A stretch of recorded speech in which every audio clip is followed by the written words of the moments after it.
What's going on, guys? Unknown Player here, and today, once again, we're going to be talking about some more Destiny 2 topics. I mean, as usual with this game, there's never a day without some controversy or a hot debate about things Bungie are doing. But of course, we're going to be talking about everything inside this one video. So there are some new things inside the game, like the new exotic people are talking about. Also, of course, DLC 2 and Season 3, and just some general news that you guys probably missed recently. So as usual, if you'd like to support the channel, a thumbs up would be much appreciated. And let's jump into the first topic. So of course, today with the weekly reset was the new Nightfall. It's now the inverted Spy Strike, which means some new Nightfall loot. There is a new Nightfall Strike specific reward available. Now that said, Nightfall reward is of course this thing, the Trichromatica Ghost Shell. I guess it's called that because it cycles through the three elements, or the three main colors being the purple void, solar, and arc. But the problem is that this is pretty much it. That's the whole reward. There's no weapon, there's no armor. Of course, we knew this before, so it's not a surprise this is a Ghost Shell. Obviously, it's still disappointing, but not really a surprise. We knew that. But the hope was that it would be some kind of good perks or some kind of reason to use this Ghost Shell over others. And I'm sure a lot of you wondering, is it good? Is it worth grinding the Nightfall? Should I go in and try and do the Nightfall 10 times to get this thing? The answer to that question is, for me, definitely no. It is not a very good Ghost Shell, as you can see. So with Banshee's favorite, generate gunsmith telemetry data on any elemental weapon kills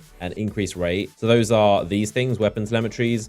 Possibly one of the most useless things in the game. I still don't really know what their purpose is. They give you like 1 pixel of gunsmith rep. They're almost pointless. Next up, we have Nessus experience log. So gain 10% more XP while on Nessus. Kind of a decent perk. Something very common on legendary Ghost Shells. And the final one is detect caches, which are chests within a 30-meter radius on Nessus. So I'm sure a lot of you are probably thinking, wow, that's really underwhelming for an exotic Ghost Shell. And yeah, I agree. It's 100% not what you would expect for an exotic Ghost Shell. And it is also technically a reskin. I mean, it's a Ghost Shell model that we've seen before. I'm sure you guys recognize it's the same as the Iron Banner Ghost Shell and a lot of others that have that kind of stretched, like someone sat in it weird shell. I mean, to be fair, at least last week's reward, the sniper and all the weapons, they're not reskins. So to Bungie's credit, even though it isn't dramatically new looking, it is still a new model. It's not something in the game just reskinned. Whereas the Ghost Shell technically kind of is a reskin, just with some more glowy stuff around it. Now, aesthetics aside, the main reason this Ghost Shell isn't really worth going for is because pretty much every exotic Ghost Shell that you get from Eververse or the Sagira one is better in every single way. I mean, comparing it to the Cosmos Shell, which you get from Eververse, of course, we have gunsmith telemetry data, which you have on the Cosmos Shell. This one has 10% more XP only on Nessus, whereas this one has 10% XP everywhere, literally everywhere in the entire game, every planet, every activity, just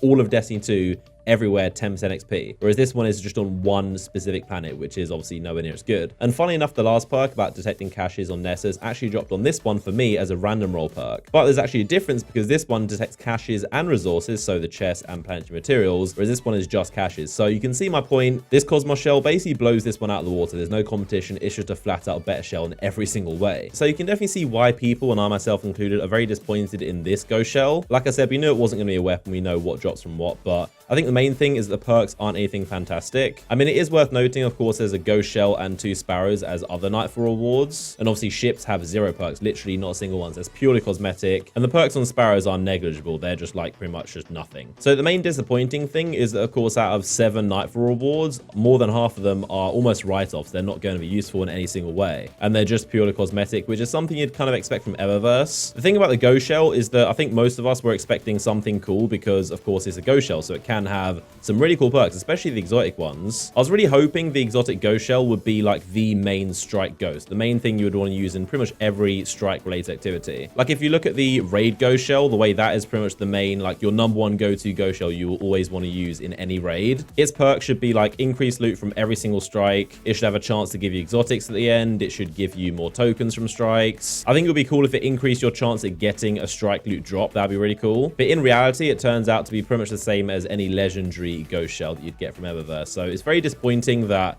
the main strike loot that's really, really hard to get is a bit of a letdown. Now, that being said, at least the other weapons, the strike weapons, the auto rifle and hand cannon, are actually looking very, very good. So it's kind of a weird one. I mean, half the Nightfall strike loot is really cool looking and half of it is just cosmetics you really should be able to get from Eververse. I think it's cool you can get the cosmetics, but they should be like in addition to weapons. I said it last week, but I really wish there was one weapon for at least every strike, especially considering Bungie delayed the loot by an entire month to make them even better. But yeah, let me know down below, you guys going to be going for the Nightfall strike loot? Do you think it's something that's worth doing? In terms of drop rates, I actually got pretty lucky. I got my 2nd ever Nightfall run. I mean, I know people that tried for like 15 attempts to get the sniper last week, so I think I'm kind of getting lucky. I don't think it's normal to get the strike loot in your 2nd run, but I got that for some reason last week and this week as well. Obviously, the higher score you get, the more chance of getting the drops. I actually got, I think, yeah, 73,000, which isn't that much. And the modifiers we ran it on were 10 handicaps, so nothing too significant, and Void Singe, because not many enemies do Void, and you can pretty much melt the boss. So that was definitely the best loadout. All right, let's see how many more Eon Swift gauntlets this game wants to give me. Honestly, I'll be surprised if we don't get at least one. I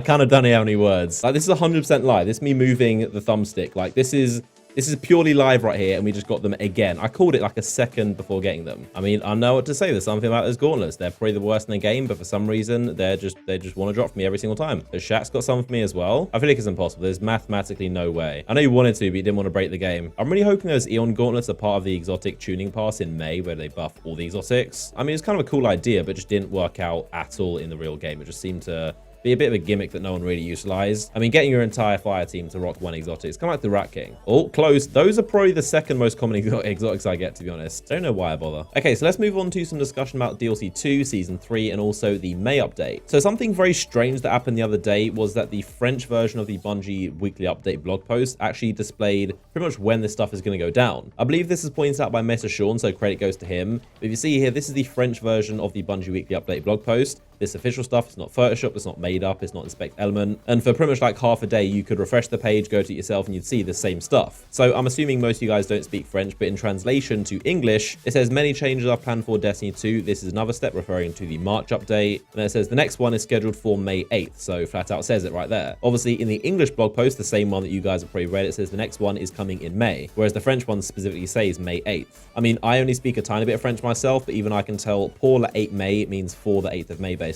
This was actually changed a while later, so the French version is different. If you go to it now, it will just say en May, which I think means in May. So what you can get from this is what a lot of us already guessed and assumed would be the case. But I mean, unless they change their mind and push it back, the May update and also Season 3 is going to be on the 8th. Now, it is also a safe assumption that, of course, DLC number 2, the second expansion, is going to launch at this date as well. Now, another reason why May 8th does actually make a lot of sense, I actually mentioned this in a video before, but Bungie, of course, published when the weekly playlist, the Crucible ones are going to rotate and will order, and also the dates. So you got March 27th, which was Rumble last week, and this week is April 3rd, Mayhem. And then 10th, you got Iron Banner. The 17th, you got Rumble again. 24th, you got Mayhem. And the 1st of May is Iron Banner. That's where it ends, the 1st of May. So obviously the next week is going to be the 8th of May. And as we know, a lot of times for all of Destiny, anytime Bungie publish a schedule of things running up to a certain date, it's normally because something happens or launches after it. There's obviously a reason why the calendar stops there on May 1st and the next week is blank. So very safe assumption, something is definitely happening on May 8th. Again, it isn't set in stone. Bungie could change it because they haven't announced it yet. It's just kind of a leak. So yeah, definitely keep an eye out for Season 3 and also the May update, and most likely DLC 2 to be dropping on this date. Now, it has been several months since the roadmap was first published, and obviously there's been a lot of changes since then. A lot of it is things being pushed from one month into the next one. A lot of it's been pushed into May. But in terms of a refresher of what's inside this May patch 1.20, so this is disregarding DLC 2 and Season 3 happening at the same time, but just inside this patch, we've got the Eater of Worlds Prestige mode, which we know instead of being just like a really difficult version of the raid, is going to have set loadouts, and you have to use a certain gun. So you have to use like an auto rifle or shotgun, an SMG. There'll be some weeks where you have to use a sniper, or some where you have to use a specific exotic, like say the Mida multi-tool, and there's going to be different modifiers like increased primary weapon damage, increased precision damage, and stuff like that. So it sounds pretty cool, honestly. There's also ranked play for Crucible, which hopefully is good. Also private matches, which isn't a massive deal for most people, but obviously essential to have in there. Vault space increase, but I think it's only like 50 slots or something. There's multi-emotes, not a massive deal. Exotic masterworks, which I'm pretty excited for. Seasonal vendor progression. I'm hoping this is as good as it sounds. So basically ranks for your vendors. Each season you've got a certain ranking to hit. Hopefully that means rewards are tied to it and exclusive loot, limited time things. But again, we don't know much about what seasonal vendor progression means, but I'm hoping it's a really cool kind of in-depth vendor system. It's also going to be when they overhaul Faction Rally, so of course a bunch of new loot with Season 3, and of course those changes they mentioned a couple weeks back. We then have exotic weapon and armor sandbox changes, so all those buffs to pretty much every exotic we've seen. Those I'm actually quite looking forward to. We've seen the Graviton Lance, which can have like tracking projectiles come out of it. There's also the Sturm and Drang, which Bungie recently revealed a video of. Essentially they've buffed all the stats of the weapon, and also if you get a kill with the Drang, you get like 1.8 times damage for the Sturm and up to 2 shot, as you can see. So it does crazy damage only for that very first bullet. It's not the entire magazine, just the first bullet, and if you miss it, of course you miss all the damage. But if you're accurate enough and you hit that, you're going to get a 2-shot kill. So I'm definitely quite looking forward to those exotic buffs to see what's new and hopefully some really powerful stuff. And the final thing is Heroic Strike modifier, something that was delayed from the March update into this one. So yeah, that's basically a refresher of everything happening inside May. May. Again, May 8th is looking like it's going to be the date. Not only was it kind of obvious, but it's also officially from the Bungie French blog post. So doesn't confirm anything, but it is most likely going to be the date. And as a side note, we should definitely be expecting some kind of reveal for DLC 2, the second expansion, really soon, like probably this or next week. Like I said, for Curse of Osiris, they revealed it 6 weeks before it came out. I mean, pretty much 6 weeks from when we should expect it to drop in May. So look out for it. Of course, when we do get some news and trailers and info about the DLC, I'll let you guys know on the channel. So stay tuned right here. So of course, the weekly Crucible playlist has reset. So Rumble is now gone and Mayhem has replaced it. So Mayhem is back just about the Nova bombs every second. Now, DMG did actually mention how they collected a bunch of feedback in terms of what players said about Rumble. And they've taken this feedback and they're giving it to the PvP team to work on and look at some stuff about potential changes. Again, doesn't mean everything on this list is going to happen, but this is all stuff being fed to them. So apparently the map Dead Cliffs has been highlighted with more severe spawning issues than other maps. I mean, I don't really notice. They're all pretty bad to me. They said, we've noted the feedback that while 8-player chaos is controlled and enjoyable to some, it's a bit crowded out there. So maybe they're going to bring it down to 6 players. It's not a guarantee again, but I'm hoping they do. I mean, I personally think it should be 6 players, the same as Destiny 1 for the last 3 years. They could just do 6 players the next time it comes around and see what people think about it. They also said the feedback of spawn timers feel a bit low, which I definitely agree with. So players are spawning behind the opponent that has just killed them and then getting revenge before their health has a chance to regen. So yeah, definitely agree. I think you respawn a little bit too quick. And they said power ammo is plentiful, but that's leading to some players dominating the match with weapons like Accurus, just camping spawns. So yeah, I think that just about does it for this video. Of course, as always, if you guys enjoyed it and want to support the channel, then a like rating down below would be much appreciated. If you're new around here, then make sure you are subscribed if you aren't already. Of course, any more news, announcements, or DLC 2 stuff, I'll have you guys covered right here on the channel. If you missed my latest video, you can click the image on screen right now to be taken to it. But appreciate you guys watching, and I'll see you guys next one.